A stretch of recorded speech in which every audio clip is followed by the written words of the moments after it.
you like apples? Yeah. We're going to make common sense common in this country. We don't have any common sense in the current government. How do you like them apples?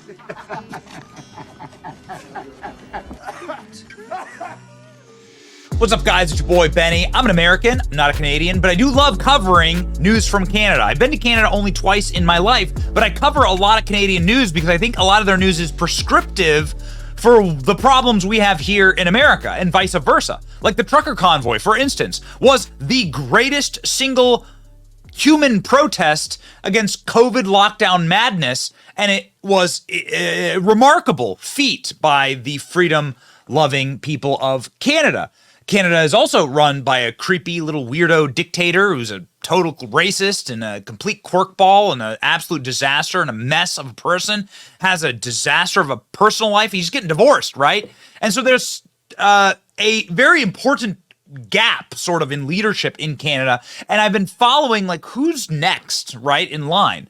And there's a guy named Pierre Poilievre who is the conservative leader in Canada, and every time I see him pop up in any news, I like go, hey, yo, I want to hear what this guy has to say. Some of the things he does isn't perfect, at least by American conservative standards. Some of the stuff he does is actually really instructive. Here is a clip that was shared that I thought could be used as a masterclass for any politician that is facing an onslaught of an activist journalist in totally disemboweling the reporter activist, read paid activist, and their straw man arguments. Remarkable. Pierre Poilievre gives a masterclass on how to handle left-wing journalists and eats an apple while doing it. See if you enjoy this exchange as much as I do. I wish that conservatives in America would engage with the media just like this. On the topic, I mean, in terms of your sort of strategy currently, you're obviously taking the populist pathway. What does that mean? Well, appealing to people's more emotional levels, I would guess. I mean, What do you mean by that? certainly you tap very strong ideological language quite frequently. Like what? Left wing, this and that, right wing. I mean, it's that type of ideological spectrum. I never really talk about left But or right. anyways, I don't really believe in that. Okay, a lot of people would say that you're simply taking a page out of the Donald Trump book. Like which people would say that? Well, I'm sure a great many Canadians, but Like who? I don't know who, but well, you're the one who asked the question, so yeah. You must know somebody. Okay, I'm sure there's some out there, but anyways, the point of this question is, I mean, why should Canadians trust you with their vote, given not just the sort of ideological inclination in terms of taking the page out of Donald Trump's book, but what are you also talking about? What page? What page? Can you give me a page? Give me the page. You keep saying in terms of turning things quite dramatically in terms of Trudeau and the left wing and all of this. I mean, you make quite a it's quite a play that you make on it. So I'm not just sure. wondering. I don't know what your question Okay, is. then forget that. Why should Canadians trust you with their vote? Common sense. Okay. Common sense for a change. We're going to make common sense common in this country. We don't have any common sense in the current government. The guy prints $600 billion, grows our money supply by 32% in 3 years. That's growing the money 8 times faster than the economy. No wonder we have the worst inflation in 4 decades. I'm going to cap spending, cut waste, so that we can balance the budget and bring down inflation and interest rates. You'll want to be able to pay your mortgage again? You want to be able to afford rent? Then you have to vote for Pierre Poilievre, because I'm the only one with a common sense plan that will bring back the buying power of your paycheck. Okay, so I don't speak French. I think I was mispronouncing his name. I just heard him say Pierre Poilievre. Pierre Poilievre. I'll try my hardest to pronounce the names correctly. Here he is, ladies and gentlemen, an absolute, again, masterclass. This thing went thermonuclear. Even Elon Musk responds. Never heard of him before, but this interview is fire. He's Canada's last hope, indeed. Pierre Poilievre now correctly pronounced, I believe, is the leader of the Conservative Party of Canada. He's been in Parliament, member of Parliament since 2004, so he certainly knows his way around. He was born in Calgary, in Alberta, and he studied at the University of Calgary. He's got a wife, and is married since 2017, and 2 children. Meanwhile, Justin Trudeau is getting divorced from his wife. He's been married to for a long time. Anyway, looks like looks like you're a fresh-faced Canadian boy here. And also, it looks like he has some really good ideas, right? Here's a recent ad that he just released. That, again, hey, Republicans, this would be really smart to cut ads like this.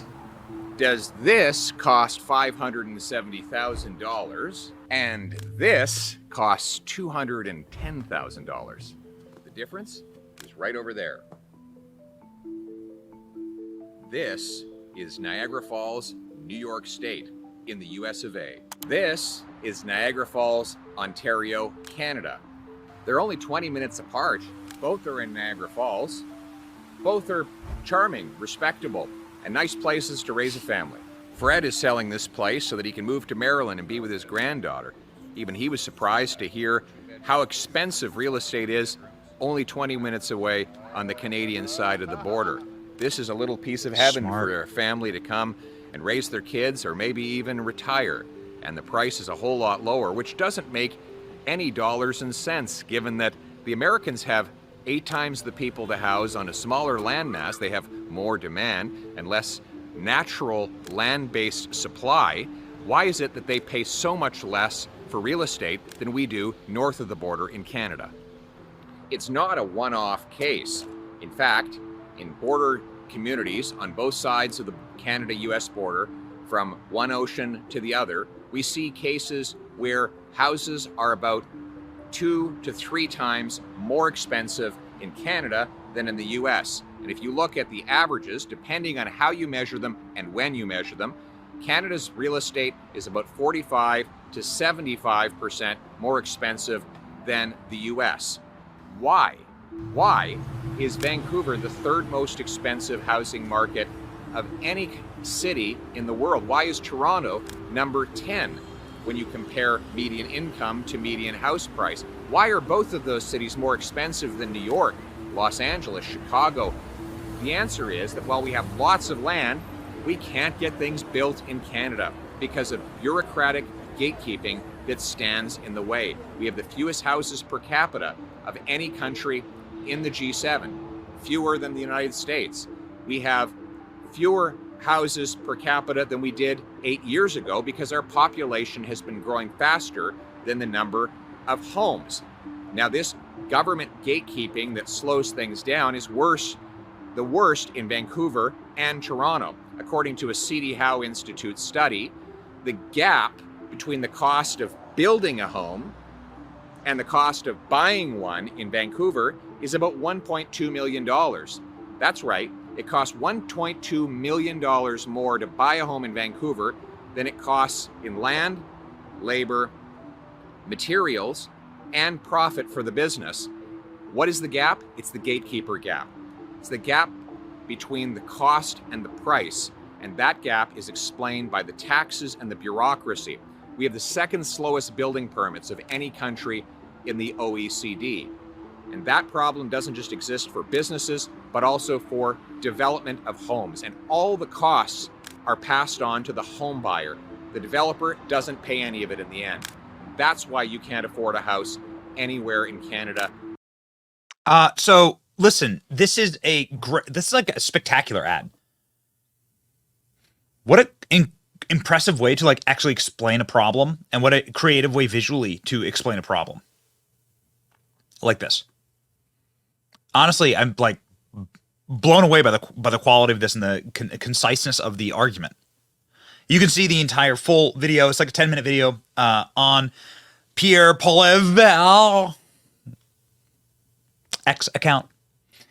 I'm going to invite this guy on my show. I really like the cut of his jib. I think that he would make an absolutely unbelievable Prime Minister of Canada. Sounds like there's an election going on right now. We're going to follow this closely. And we know we got a lot of fans up in Canada. If you are one, shout out in the comment section. Should I go up and campaign with Pierre? I would love to. Trudeau has caused a political emergency. While the rest of the world and provinces across Canada are beginning to remove restrictions and mandates, Justin Trudeau decided to pile new ones on, targeting truckers' livelihoods. Based. And now he's got Based. protests right around the country. And now he's dropping in the polls, desperately trying to save his political career and save face for himself. The solution is staring him in the face. All he has to do is listen to the experts, do what other countries are doing, and that is to eliminate these mandates and restrictions to let the protesters, including the truckers, go back to their jobs and their lives. You know, and speaking about the protests, I'll repeat to you what I told the very first time the media asked me about them. I stand with those peaceful and law-abiding protesters, including truckers, who are championing their freedoms and their jobs. Based. Pierre Poilievre. You're on my list, buddy. I like the cut of your jib. And that was an amazing, like the exchange with the Apple and the reporter. It's a masterclass. Guy clearly, like, have you ever seen Justin Trudeau be so adept and so quick in wit and in capacity to disembowel a rigged question? It's incredible. Justin Trudeau can't go anywhere in Canada without being horribly booed by everyone, including at the Indigenous Games. Oh, yeah. So, well done, Canada. Elect this man. And I'll do anything I can to help. It's your boy, Benny. Like, share, and subscribe. See ya.